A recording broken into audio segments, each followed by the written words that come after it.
Law 22. Use the surrender tactic. Transform weakness into power. Judgment.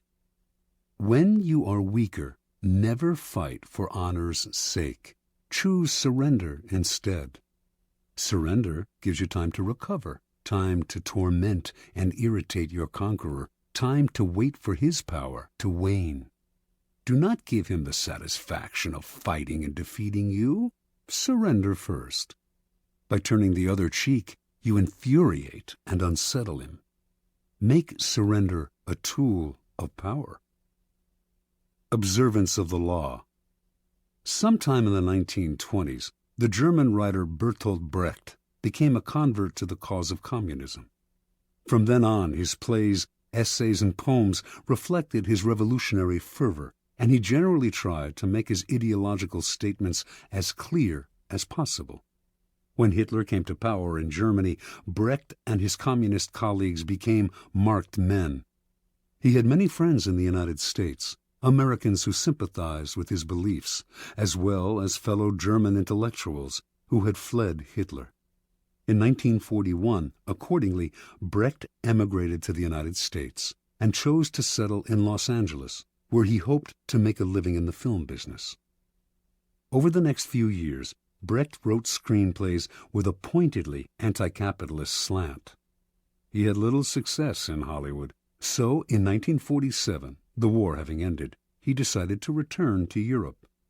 That same year, however, the U.S. Congress's House Un-American Activities Committee began its investigation into supposed communist infiltration in Hollywood.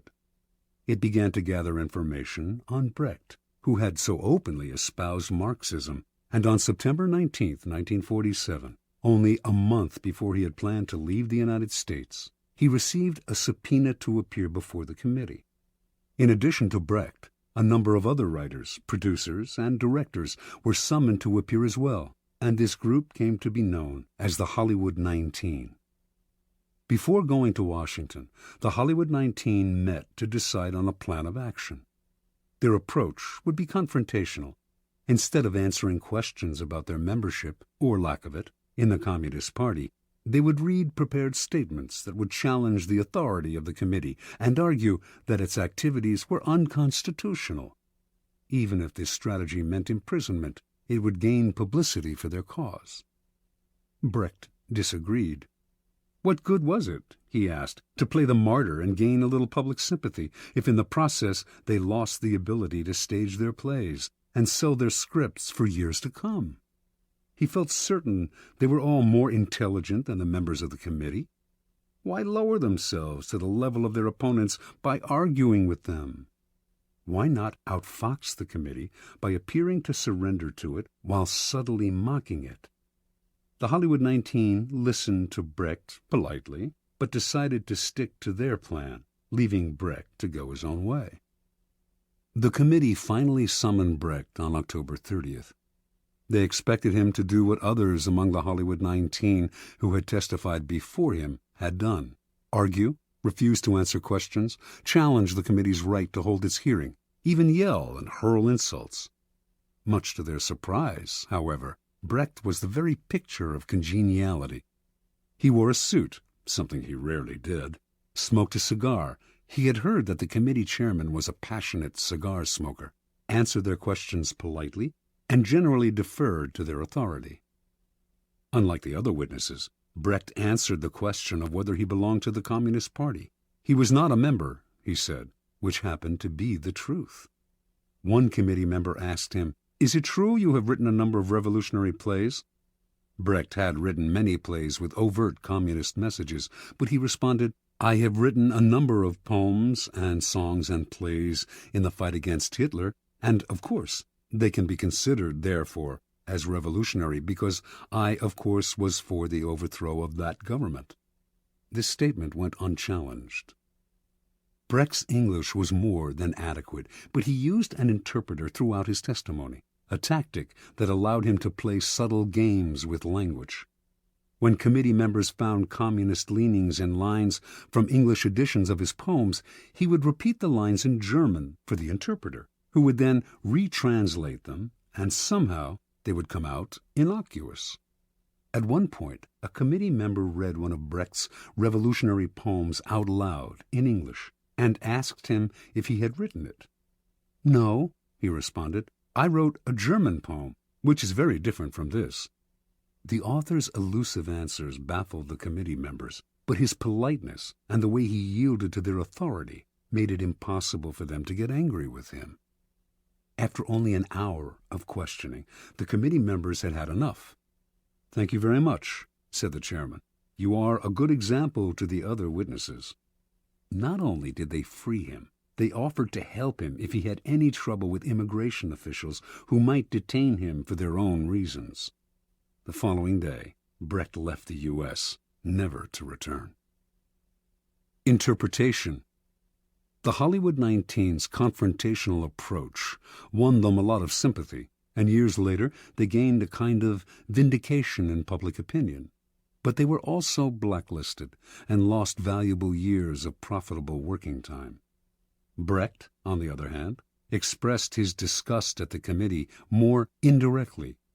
It was not that he changed his beliefs or compromised his values. Instead, during his short testimony, he kept the upper hand by appearing to yield, while all the time running circles around the committee with vague responses, outright lies that went unchallenged because they were wrapped in enigmas and word games.